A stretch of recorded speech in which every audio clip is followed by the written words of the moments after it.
बच्चे आ जाएंगे। हाँ, तो कल ये क्वेश्चन मैंने तुम लोगों को होमवर्क दिया था, खुद से करने के लिए बोला था।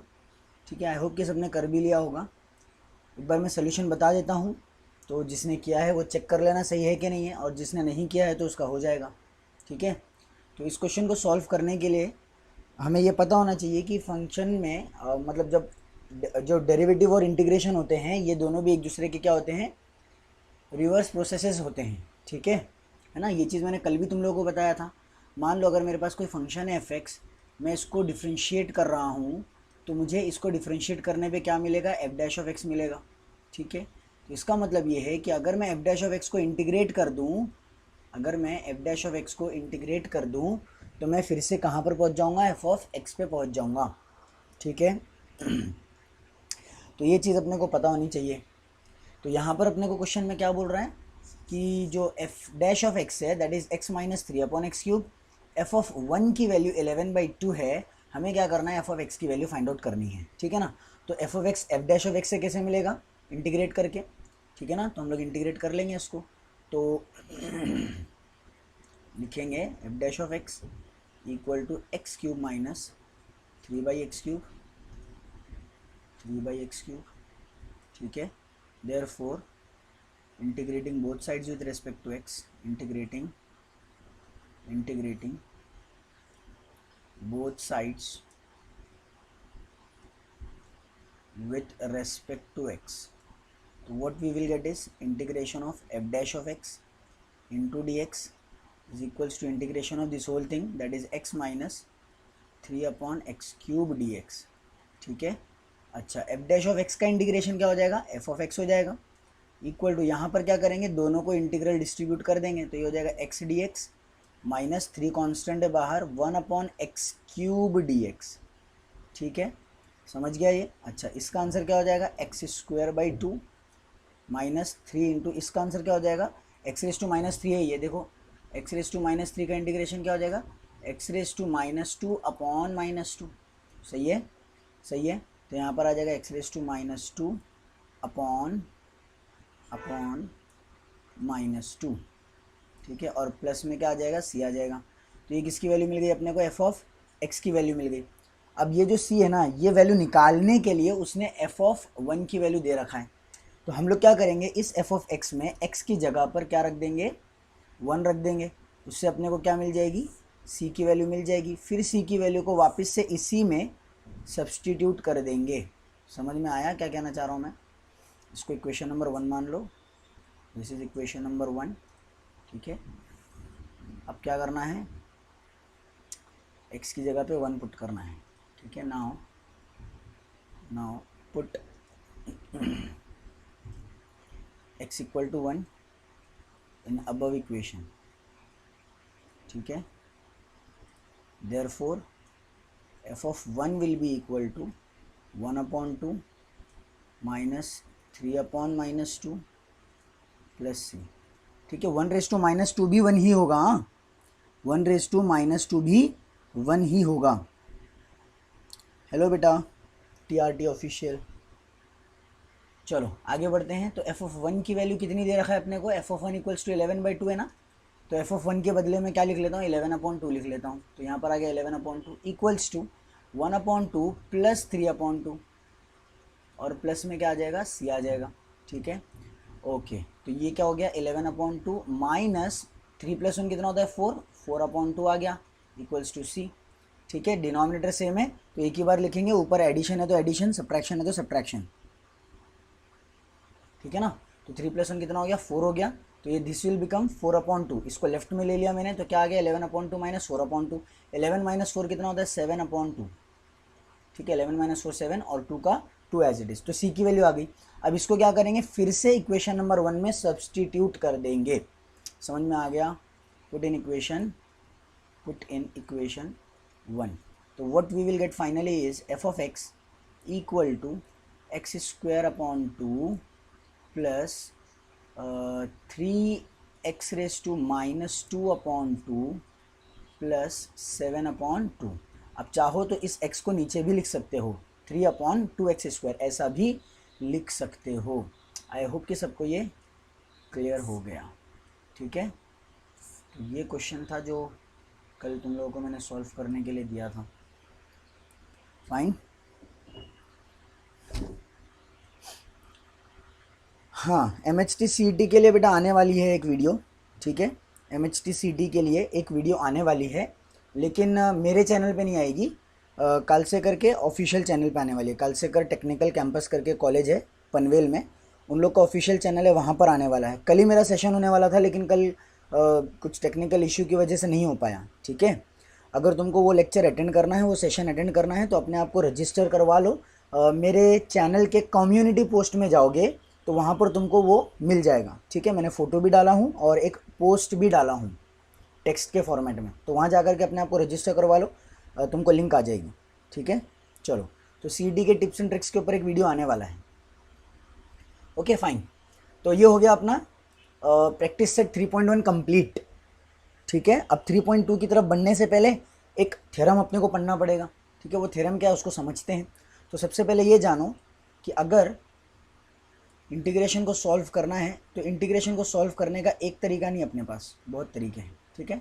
मेथड्स ऑफ इंटीग्रेशन, ठीक है। इंटीग्रल को सॉल्व करने के बहुत सारे अपने पास तरीके हैं, मेथड्स ऑफ इंटीग्रेशन। जैसे कि मैंने तुम लोगों को कल या परसों के लेक्चर में बताया था, जो क्वेश्चन हम लोगों को मिला था एक्सरसाइज का पहला क्वेश्चन, तो मैंने तुम लोगों को क्या बोला था कि इसको सॉल्व करने के 3 तरीके हैं।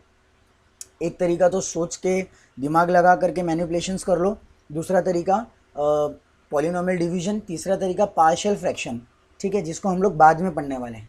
तो उसी तरीके से काफ़ी मेथड्स होते हैं जिसको हम लोग इस्तेमाल करते हैं इंटीग्रेशन फाइंड करने में, ठीक है, या इंटीग्रल को सॉल्व करने में। तो वो क्या क्या है? सबसे पहला है सब्स्टिट्यूशन मेथड, सबसे पहला है सब्स्टिट्यूशन मेथड। ये कब इस्तेमाल होगा? ये इस्तेमाल होगा कंपोजिट फंक्शन में, ठीक है, सब्स्टिट्यूशन मेथड, ये पहला वाला है, ठीक है। कैसे ध्यान में रखोगे इसको, कब इस्तेमाल करोगे? अगर कंपोजिट फंक्शन आ जाए तब। और भी मैं डिटेल्स बताऊंगा कि सब्स्टिट्यूशन मेथड को कैसे और कब इस्तेमाल करते हैं, कैसे समझ में आएगा कि यहाँ पर हमको सब्स्टिट्यूशन मेथड इस्तेमाल करना है, ठीक है। चलो, for composite function. Okay, next is second जो है that is by parts, integration by parts, ठीक है। ये इंटीग्रेशन का यूवी रूल है, u into V rule of integration, ठीक है। u अपॉन वी रूल नहीं होता, हाँ, इंटीग्रेशन में u अपॉन वी रूल नहीं होता, इसके बारे में पहले ही मैं तुम लोगों को बता दिया हूँ। And the last one is partial fraction, last है पार्शियल फ्रैक्शन। तो इन तीन में से अभी हम लोग कौन सा करने वाले हैं? अभी हम लोग करने वाले हैं सब्स्टिट्यूशन मेथड। अभी हम लोग क्या करने वाले हैं? सब्स्टिट्यूशन मेथड करने वाले हैं। चलो, तो सब्स्टिट्यूशन मेथड में कैसे सॉल्व करेंगे और कब अप्लाई करेंगे उसको ज़रा अच्छे से समझ लो।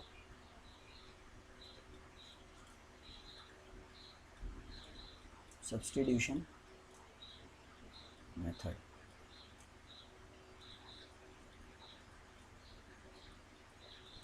ठीक है। मान लो कि मैंने तुमको एक इंटीग्रल दिया सॉल्व करने के लिए, मैंने बोला कि भैया ये इंटीग्रल है, इसको सॉल्व कर लो, sine of e raise to x d x, sine of e raise to x d x, ठीक है। अब इसको तुम कैसे सॉल्व करोगे? अगर तुम ये सोच रहे होंगे कि मैं जैसे डेरिवेटिव में करता था वैसे यहाँ पर भी कर लूँगा, ठीक है, चेन रूल लगा दूंगा। इसको मैं x मान लेता हूँ, साइन एक्स का इंटीग्रेशन होता है माइनस में कॉस एक्स, और जिसको मैंने x माना हूँ इनटू में उसका भी इंटीग्रेशन ले लूँगा, ठीक है। तो ऐसे नहीं होता ऐसे नहीं होता इंटीग्रेशन में। इंटीग्रेशन में हम लोग क्या करते हैं, इन क्वेश्चंस को सॉल्व करने के लिए सब्स्टिट्यूशन मेथड का इस्तेमाल करते हैं, ठीक है। अब सब्स्टिट्यूशन मेथड कैसे इस्तेमाल होगा उसको ज़रा समझ लो। तो सब्स्टिट्यूशन मेथड के क्वेश्चंस को पहचानने के लिए एक ही चीज़ तुम लोगों को ध्यान में रखनी है, और वो ये है कि जो भी इंटीग्रल तुम निकाल रहे हो उसमें क्या होना चाहिए? fx भी होना चाहिए और उसका डेरिवेटिव भी होना चाहिए, ठीक है। Find fx and f dash of x, ठीक है। अगर तुमको किसी भी इंटीग्रल में फंक्शन और उसका डेरिवेटिव दिख रहा है, फंक्शन और उसका डेरिवेटिव दिख रहा है, तब हम लोग क्या इस्तेमाल करेंगे? सब्स्टिट्यूशन मेथड इस्तेमाल करेंगे, ठीक है। अब फंक्शन और डेरिवेटिव कई तरीके से साथ में आ सकते हैं, फंक्शन और उसका डेरिवेटिव कई तरीके से साथ में आ सकते हैं, ठीक है, कितने तरीके हैं वो? 3 तरीके हैं। ध्यान से देखो, पहला तरीका ये है कि फंक्शन जो है वो पावर के साथ आ जाए। ध्यान से सुनना मैं क्या बोल रहा हूँ, क्योंकि यहाँ पर देखो बच्चे गड़बड़ करते हैं। ठीक है, फंक्शन पावर के साथ आ जाए और इनटू में उसी के साथ उस फंक्शन का डेरिवेटिव भी मौजूद हो, और ऐसी चीज़ का तुमको इंटीग्रल निकालने के लिए बोल दिया जाए, तब हम लोग क्या करेंगे? सब्स्टिट्यूशन मेथड का इस्तेमाल करेंगे। एक तो ये हो गया। सेकंड तरीका सब्स्टिट्यूशन मेथड को पहचानने का, या फिर सेकंड तरीका जैसे फंक्शन और डेरिवेटिव साथ में आ जाए। ठीक है, तो उसमें क्या होगा कि तुमको जो फंक्शन दिया हुआ होगा that will be in the denominator. Function कहाँ पर होगा? डिनोमिनेटर में होगा, और उसी फंक्शन का डेरिवेटिव कहाँ पर होगा? न्यूमरेटर में होगा, और ऐसी चीज़ का तुमको इंटीग्रल निकालने के लिए बोलेगा। ठीक है, ये दूसरा तरीका है आइडेंटिफाई करने के लिए कि सब्स्टिट्यूशन मेथड अप्लाई करना है कि नहीं करना है। ओके, और तीसरा जो है दैट इज़ डिनोमिनेटर में तुमको फंक्शन दिया हुआ होगा, लेकिन अब फंक्शन रूट में होगा। क्या में होगा? फंक्शन रूट में होगा। ठीक है, फंक्शन का में होगा? रूट में होगा। ओके, और इस फंक्शन का डेरिवेटिव ऊपर होगा। देखो यहाँ पर समझने वाली चीज़ ये है कि मैं डिनोमिनेटर का डेरिवेटिव नहीं बोल रहा हूँ। डिनोमिनेटर का डेरिवेटिव नहीं होगा ऊपर क्या होगा? ऊपर सिर्फ रूट के अंदर आने वाले फंक्शन का डेरिवेटिव होगा। इस चीज़ को ज़रा अच्छे से समझना है। पूरे का डेरिवेटिव नहीं, पूरे डिनोमिनेटर का डेरिवेटिव नहीं, क्योंकि अगर तुम पूरे डिनोमिनेटर का डेरिवेटिव निकालोगे, मान लो कि y इक्वल्स टू क्या है? Under root of f x है। इस पूरे का अगर तुमको डेरिवेटिव निकालना है तो what you will get is 1/2 under root of f x into f dash of x. ठीक है, तो मैं इस पूरे रूट के डेरिवेटिव की नहीं बात कर रहा हूँ, मैं सिर्फ रूट के अंदर आने वाले फंक्शन के डेरिवेटिव की बात कर रहा हूँ। तो नीचे कौन होगा? नीचे क्या होगा? रूट में फंक्शन होगा। नीचे डिनोमिनेटर में रूट में फंक्शन होगा, और ऊपर उस फंक्शन का क्या होगा? डेरिवेटिव होगा। अगर तुमको ऐसी 3 चीज़ें दिखेंगी तो समझ जाने का कि क्या करना है, हमको सब्स्टिट्यूशन मेथड अप्लाई करना है। क्या करना है? सब्स्टिट्यूशन मेथड अप्लाई करना है। ठीक है, क्लियर हो गया? चलो आगे बढ़ते हैं। अब सब्स्टिट्यूशन मेथड है क्या, तो उसके लिए एक थ्योरम तुम लोगों को दिया हुआ है, वो थ्योरम प्रूफ कर लेंगे। आज एक्सरसाइज के क्वेश्चंस तो शायद नहीं स्टार्ट होंगे। आज तुम लोगों को मैं सब्स्टिट्यूशन मेथड का थ्योरम बता दूंगा, और जो हमारे इंटीग्रल के फॉर्मूले बच गए ना, टैन के, कॉट के, सेक के, कोसेक के, वो बता दूंगा।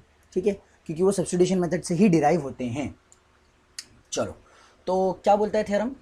थ्योरम क्या बोलता है?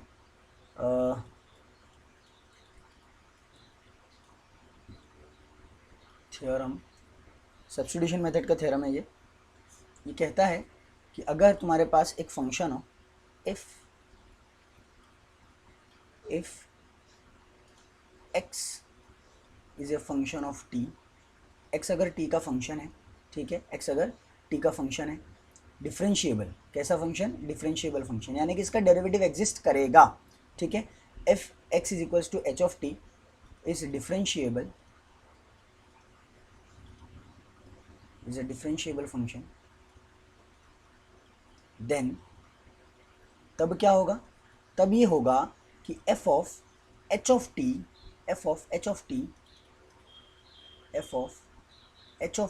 अब इसको टेक्स्ट बुक में थोड़ा अलग तरीके से दिया गया है, मैं थोड़ा अलग तरीके से बता रहा हूँ। ठीक है, into h dash of t into d t will be equal to integration of f x d x. ठीक है, ध्यान से समझना जरा इसको रिवर्स में भी समझ सकते हो, उल्टा भी समझ सकते हो। अगर तुम्हें x का डेरिवेटिव निकालना है, सॉरी f ऑफ x का इंटीग्रेशन निकालना है, x का नहीं, f ऑफ x का। ठीक है, अगर तुमको f ऑफ x का इंटीग्रेशन निकालना है तो तुम क्या करोगे? x की जगह पे ht रखोगे, इनटू में उसका क्या करोगे? डेरिवेटिव भी लिखोगे, और फिर इंटीग्रेशन निकालोगे। आई बात समझ में क्या बोल रहा हूँ मैं? अगर तुमको fx का इंटीग्रेशन निकालना है तो तुमको क्या करना पड़ेगा? ये इंटीग्रेशन निकालने के लिए तुम्हें क्या करना पड़ेगा? x की जगह पहले तो ht रखना पड़ेगा, और इनटू में उसका डेरिवेटिव भी करना पड़ेगा, और फिर ये जो चीज़ तुमको मिलेगी इसको तुमको इंटीग्रेट करना पड़ेगा t के रिस्पेक्ट में, तब जाकर के तुमको क्या मिल जाएगा? fx का इंटीग्रेशन मिल जाएगा। आ रही बात समझ में? चलो ध्यान से देखो, अगर कुछ भी समझ में नहीं आ रहा होगा ना, प्योर थ्योरेटिकल पार्ट है ये, अगर कुछ भी समझ में नहीं आ रहा होगा तो एग्जाम्पल में सब समझ में आ जाएगा, टेंशन नहीं लेना। ओके, चलो तो इसको प्रूफ करना है, प्रूफ करते हैं। कैसे करेंगे देख लो। प्रूफ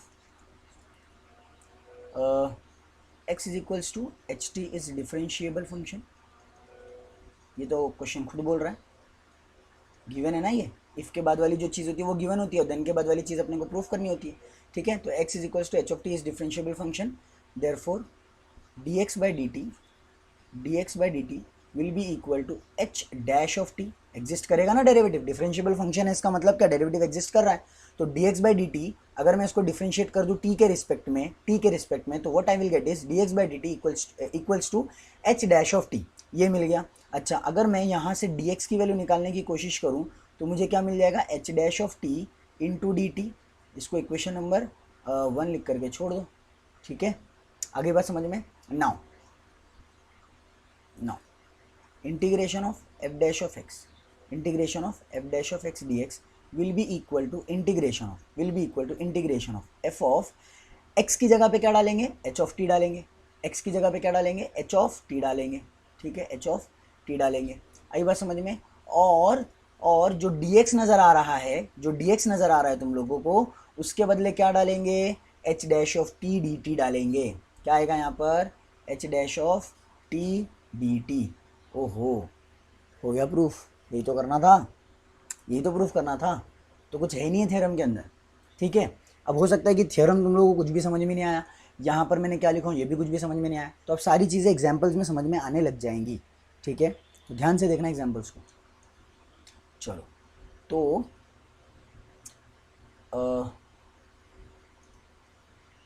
अच्छा, यहाँ पर तो आ गई अपनी कोरोलरीज। तो पहले कोरोलरीज ही देख लेते हैं फिर, ठीक है, फिर उसके बाद एग्जाम्पल ले लेता हूँ। तो कोरोलरी 1 क्या कह रही है, ये कोरोलरी कहाँ से निकली है, उसी थ्योरम से जो अभी हम लोगों ने प्रूफ किया है, उसी से कोरोलरी निकली है। और कोरोलरी के बारे में मैंने तुम लोगों को कल ही बताया था, ऐसी चीज़ें जो हम लोग किसी थ्योरम के प्रूफ करने के बाद कंक्लूड कर सकते हो, उसको क्या कहा जाता है, कोरोलरी कहा जाता है। हालांकि इनके भी प्रूफ मैं बताने वाला हूँ, ये जो कोरोलरी है इनके भी मैं प्रूफ अभी यहाँ पर तुम लोगों को बताने वाला हूँ, ठीक है ना। ध्यान से देखो, तो क्या दिया हुआ है पहली कोरोलरी के अंदर कि अगर f(x) का इंटीग्रेशन g ऑफ x है, ठीक है, तो f of ax plus b का इंटीग्रेशन होगा g of ax plus b into 1/a। ये पहली कोरोलरी है ना।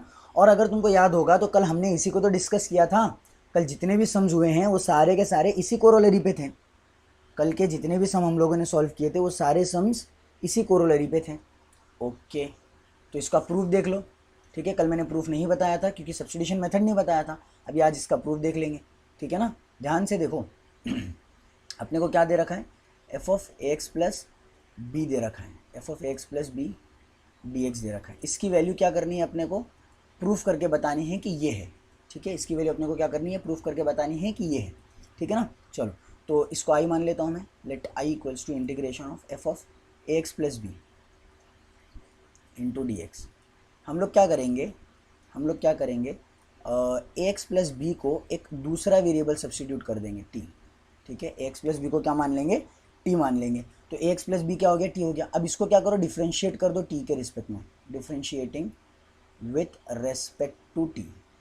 इसको क्या करो, t के रिस्पेक्ट में डिफ्रेंशिएट कर लो, ठीक है। तो ax का डेरिवेटिव क्या हो जाएगा, a into D x by D T plus b का डेरिवेटिव 0 और t का डेरिवेटिव हो जाएगा t के रिस्पेक्ट में 1।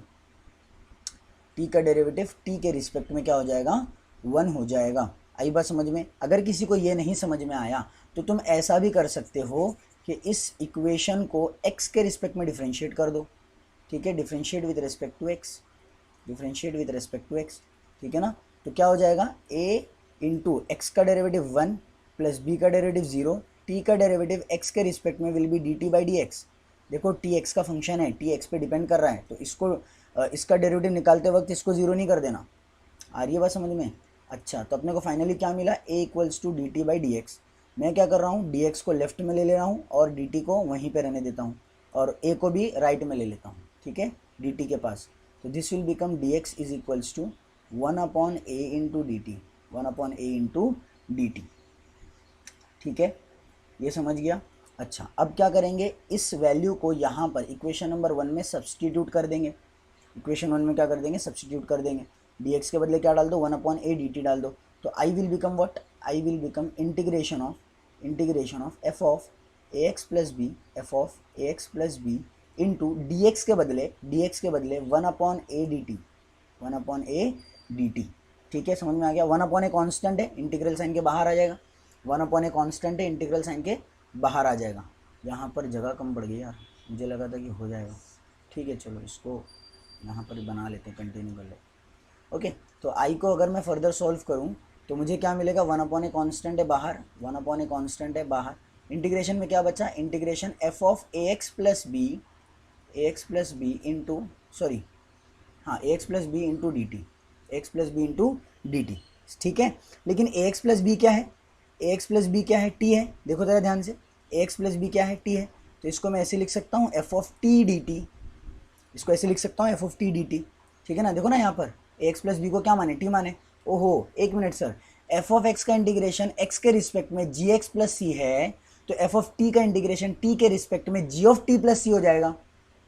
क्या कर रहे हैं, कुछ नहीं, बस वेरिएबल चेंज हो रहे हैं। यहाँ पर एक्स है, यहाँ पर टी आ रहा है, यहाँ पर टी आ रहा है, यहाँ पर भी टी आ जाएगा। फिर आई बात समझ में, आई बात समझ में। ठीक है ना, तो हम लोग क्या करेंगे, एफ ऑफ टी का इंटीग्रेशन टी के रिस्पेक्ट में g of t into g of t plus c लिख लेंगे। लेकिन टी क्या है, फिर से रीसब्स्टिट्यूशन, टी क्या है, टी क्या है, टी है ए एक्स प्लस बी, टी क्या है, ए एक्स प्लस बी है। हैंस प्रूफ्ड, यही प्रूफ करना था, यही प्रूफ करना था। समझ में आ गया, आई होप कि सबको क्लियर है ये। आगे बढ़ते हैं दूसरी कोरोलरी की तरफ। ठीक है, वैसे तीसरी कोरोलरी में तुम लोगों को वैसे भी बताने नहीं वाला था, क्योंकि मैं चौथी बताता था, उससे तुम लोगों को तीसरी आ जाएगी। ठीक है ना, तो यहाँ पर अपना काम हो जाएगा आई गेस। ओके, तो सेकेंड वाले की बात कर लेते हैं now. Second corollary, corollary number 2, corollary number 2।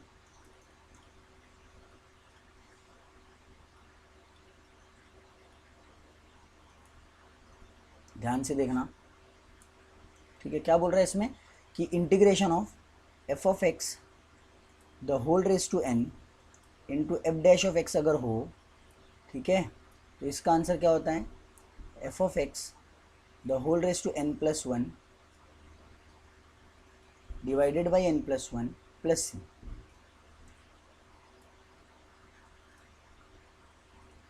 ठीक है, और n की वैल्यू क्या नहीं होनी चाहिए, -1 नहीं होनी चाहिए। फाइन, तो इसको प्रूफ करना है, कैसे करेंगे। तो जो चीज़ लेफ्ट हैंड साइड में है उसको मैं i मान लेता हूँ, LHS i equals to integration of f x the whole raise to n into f dash of x d x. ये अपने को दिया हुआ है। सपोज़ कर लो कि एफ ऑफ एक्स जो है वो क्या है, t है। एफ ऑफ एक्स क्या है, t है। ठीक है, एफ ऑफ एक्स क्या है, t है। पेपर में ये तो नहीं आते बेटा, थ्योरम आएगा, कोरोलरीज तो नहीं आएंगी, कोरोलरीज तो नहीं आएगी, थ्योरम आते हैं। थ्योरम कभी कभार प्रूफ करने के लिए पूछे जाते हैं, लेकिन इस चैप्टर में जो थ्योरम अभी हम लोगों ने करे ना सब्स्टिट्यूशन मेथड का, इससे कहीं ज़्यादा इंपॉर्टेंट थ्योरम है। ठीक है, ये जो थ्योरम हम लोगों ने करे इससे कहीं ज़्यादा इंपॉर्टेंट थ्योरम हमारे चैप्टर में मौजूद है, वो मैं बताऊँगा। ठीक है ना, जो बाई पार्ट्स वाला थ्योरम है ना, यू इंटू वी रूल का, ये बहुत ज़्यादा इंपॉर्टेंट है और अक्सर पूछा जाता है, अक्सर पूछा जाता है। ठीक है, तो जो मैं अभी करवा रहा हूँ शायद ये नहीं पूछा जाए, लेकिन हू नोस, कर लेते हैं। ठीक है, और कुछ फॉर्मूले आने वाले हैं आगे, उनके भी प्रूफ पूछे जाते हैं। कुछ फॉर्मूले आगे आएंगे ना, उनके भी प्रूफ पूछे जाते हैं बोर्ड एग्जाम में, और काफ़ी बार पूछे जाते हैं। चलो खैर, वो सब मैं बता दूंगा, टेंशन लो मत उसका। तो हम लोग क्या कर रहे हैं, एफ ऑफ एक्स को क्या मान रहे हैं, टी मान रहे हैं।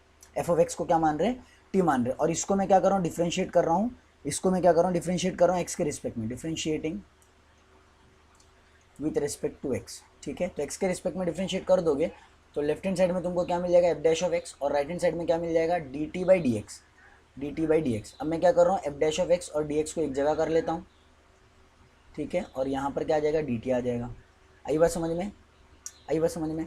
अब क्या करेंगे, F dash of x d x के बदले डी टी डालेंगे, कहाँ पर, यहाँ पर, यहाँ पर। ठीक है ना, तो आई की value will become I equals to integration of f of x को क्या मान लिया मैंने, टी मान लिया, तो this becomes t raise to n, this becomes t raise to n, into में f dash of x d x, f dash of x d x क्या हो गया, डी टी हो गया। ओहो एक मिनट सर, ये तो आता है अपने को, ये तो अपने को आता है। ठीक है, एक्स रेज टू एन का इंटीग्रेशन क्या होता है, x raise to n plus one upon n plus one, लेकिन वो एक्स के रिस्पेक्ट में होता है। तो टी रेज टू एन का इंटीग्रेशन टी के रिस्पेक्ट में क्या होगा, t raise to n plus one upon n plus one. आई बात समझ में? एकदम सिंपल है ये। और प्लस में क्या आ जाएगा, सी आ जाएगा। लेकिन टी के बारे में अपने को पता है कि टी क्या है, टी क्या है, टी एफ ऑफ एक्स है। तो टी के बदले फिर से रीसब्स्टिट्यूट कर दो एफ ऑफ एक्स की value, this becomes f of x the whole raise to n plus one upon n plus one. अब ये कोरोलरी है क्या बच्चों? ये जो कोरोलरीज हम लोग कर रहे हैं ये है क्या? ये बेसिकली शॉर्टकट्स हैं। ये क्या है? शॉर्टकट्स हैं, सब्स्टिट्यूशन मेथड के शॉर्टकट्स हैं ये, ठीक है, सब्स्टिट्यूशन मेथड्स के शॉर्टकट्स हैं ये। अब ये कैसे अप्लाई होते हैं, कैसे लगाते हैं इनको, ये सारी चीज़ें हमको क्वेश्चन में समझ में आ जाएगी। जब हम लोग क्वेश्चन सॉल्व करेंगे ना सब्स्टिट्यूशन मेथड की, तब समझ में आ जाएगा कि कैसे हम लोग इन कोरोलरीज का इस्तेमाल करते हैं, ठीक है, क्लियर है। तीसरी कोरोलरी ये है कि अगर नीचे फंक्शन हो, ऊपर रूट में नीचे फंक्शन हो, ऊपर उसका डेरिवेटिव हो, तो इसका आंसर आता है log of mod of function, ठीक है, यहाँ पे वैसे मॉड आना चाहिए था, ओके फाइन। तो अगर नीचे फंक्शन हो, ऊपर उसका डेरिवेटिव हो, इंटीग्रेशन में नीचे फंक्शन ऊपर उसका डेरिवेटिव, तो उसका आंसर क्या आता है, log of mod of function आता है। आगे बात समझ में? ये इसको मैं प्रूफ करके नहीं बता रहा हूँ इसीलिए क्योंकि मैं इसके बाद जो चौथी कोरोलरी है ना वो प्रूफ करके बताता हूँ, तो तुम लोगों को आइडिया मिल जाएगा कि थर्ड वाली कोरोलरी को कैसे प्रूफ करना है, ठीक है, ध्यान से देखना। किधर है फोर्थ कोरोलरी? इधर पे है। हमको यहाँ पर क्या प्रूफ करना है कि integration of f dash of x upon under root of f x is equals to 2 root of f of x. देखो ये वही तीन चीज़ें हैं जो मैंने तुम लोगों को बताया था, ठीक है ना, कि सब्स्टिट्यूशन मेथड कब अप्लाई करना है ये कैसे समझ में आएगा, तो इन्हीं तीन मेथड्स में समझ में आएगा, पहला, दूसरा और ये तीसरा, ठीक है, क्योंकि इसको हम लोग सब्स्टिट्यूशन मेथड से नहीं करते हैं, इसको सब्स्टिट्यूशन मेथड से नहीं करते, ये तो हमारा कल ही हो गया, ये हमारा कल ही हो गया। सब्स्टिट्यूशन मेथड यहाँ इस्तेमाल होगा, यहाँ इस्तेमाल होगा और यहाँ पर भी इस्तेमाल होगा। आ रही बात समझ में? ओके चलो ये प्रूफ करना है, कैसे प्रूफ करेंगे देख लो ज़रा ध्यान से। तो इसको मैं क्या मान लेता हूँ, आई मान लेता हूँ, this is our I, left hand side, integration of f dash of x divided by f dash of x divided by integration sorry under root of f x, under root of f of x, ठीक है, और बाहर क्या है, d x है, fine. इसकी value अपने को 2 under root of f x proof करके बतानी है। तो मैं क्या करूँगा, let f of x equals to t, f of x को टी सब्स्टिट्यूट कर दूंगा, एफ ऑफ एक्स को टी सब्स्टिट्यूट कर दूंगा। अब इसको डिफ्रेंशिएट कर लो एक्स के रिस्पेक्ट में, वही घिसी पिटी कहानी है, सब जगह वही अप्लाई करना है, सब जगह वही अप्लाई करना है। देखो इस कोरोलरी में भी वही किए थे, यहाँ पर भी वही किए थे, ठीक है, और तीसरी वाली में भी वही करना है, तुम लोग का आंसर आ जाएगा, बहुत आसान है, ठीक है। तो इसको डिफ्रेंशिएट कर लो एक्स के रिस्पेक्ट में, तो लेफ्ट हैंड साइड में क्या मिल जाएगा, एफ डैश ऑफ एक्स मिल जाएगा, और टी का डेरिवेटिव एक्स के रिस्पेक्ट में क्या आ जाएगा, d t by d x आ जाएगा, ठीक है ना। आई बात समझ में? डी एक्स को क्या करता हूँ, लेफ्ट हैंड साइड में खींच लेता हूँ, तो this becomes f dash of t d x equals to d t. और जो मेथड हम लोग यहाँ पर अप्लाई कर रहे हैं ना बच्चों, यही मेथड को हमें क्या करना है, क्वेश्चंस में भी अप्लाई करना है, फाइन। तो ये इक्वेशन नंबर 1 है, इसको क्या करेंगे, आई में सब्स्टिट्यूट कर देंगे, तो हमारा जो आई है that will become integration of f x d x, f dash x d x, f dash of x और डी एक्स दोनों मिलकर के क्या बना रहे हैं, डी टी बना रहे हैं, ठीक है, यानी कि ऊपर से कुछ भी बचा नहीं, ऊपर से कुछ भी बचा नहीं, ठीक है ना, क्योंकि ये दोनों तो इस्तेमाल हो गए, ये दोनों क्या बन गए, अब डी टी बन गए, तो ऊपर क्या बचा, 1 बचा, और नीचे क्या आ जाएगा, अंडर रूट में, नीचे क्या आ जाएगा, अंडर रूट टी, नीचे क्या आ जाएगा, अंडर रूट ऑफ टी, है ना। एफ ऑफ एक्स को हम लोग क्या मान रहे हैं, टी मान रहे हैं, समझ गया ये, ठीक है। अच्छा अब 1 अपॉन रूट टी का इंटीग्रेशन टी के रिस्पेक्ट में निकालना है, तो कौन सी बड़ी बात है, बहुत आसान है ये तो, ठीक है। मैं इसको लिख लूँगा t raise to minus half d t, t raise to minus half d t, है ना, सही है, ठीक है, क्योंकि नीचे की तरफ क्या है, ये टी रेस टू 1/2 है, तो ऊपर आकर के क्या हो जाएगा, टी रेस टू माइनस 1/2। अब यहाँ पर फॉर्मूला अप्लाई कर लो, t raise to minus half plus 1 upon minus half plus 1, minus half plus 1 क्या होता है, हाफ होता है, और प्लस में आ गया सी, ठीक है। तो ये 2 क्या है, ऊपर आ जाएगा, और हमारे को मिलेगा अंडर रूट ऑफ टी, ठीक है। लेकिन टी क्या है, फिर से रीसब्स्टिट्यूट कर दो एफ ऑफ एक्स से, हैंड्स प्रूफ्ड, यही तो प्रूफ करना था, L H S equal to R H S. I hope कि सबको ये समझ में आ गया है।